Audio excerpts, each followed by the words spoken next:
So this video is about inverse proportions, and before we start doing questions, we should know what are inverse proportions. So inverse proportions are situations where like when one value increases, the other value decreases. For example, if five people are constructing a big wall in 10 days,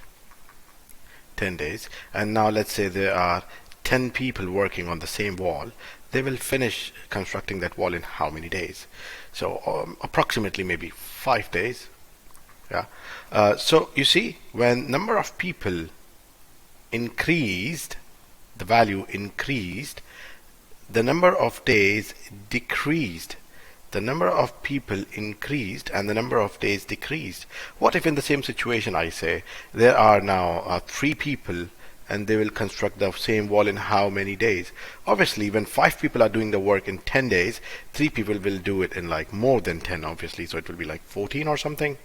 So see, when the number of people decreased, the number of days increased. This is what we call inverse proportion. So to have an idea about direct proportion, you can see the video. The link is in the description. Okay, let's continue with the example now.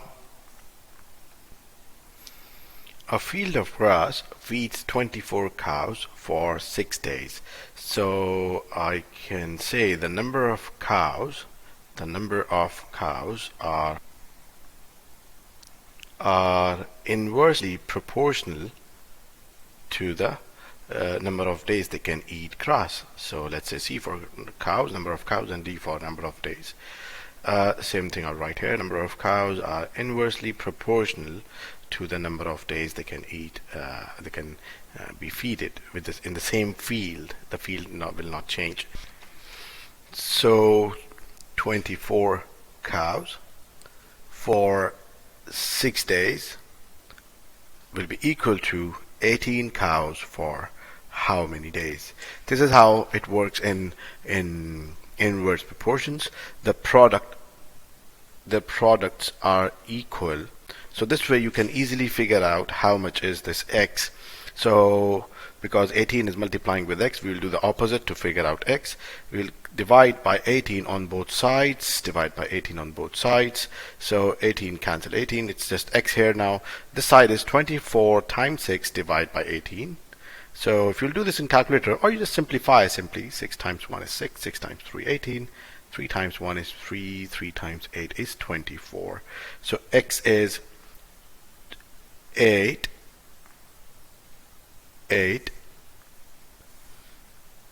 days. So if there are 18 cows, they'll be fed for 8 days in the same field. Another way of doing the same question is, first of all, this proportion can be written as an equation. So this will change into C is equal to constant over D. First we'll figure out constant by the information which is given to us. So 24 cows equals constant, we don't know, over 6 days. So to find the k, the 6 is dividing here, it will go on the other side and multiply. So k is 24 times 6, which will give you 6 times 4, 24 to 144. The constant is 144.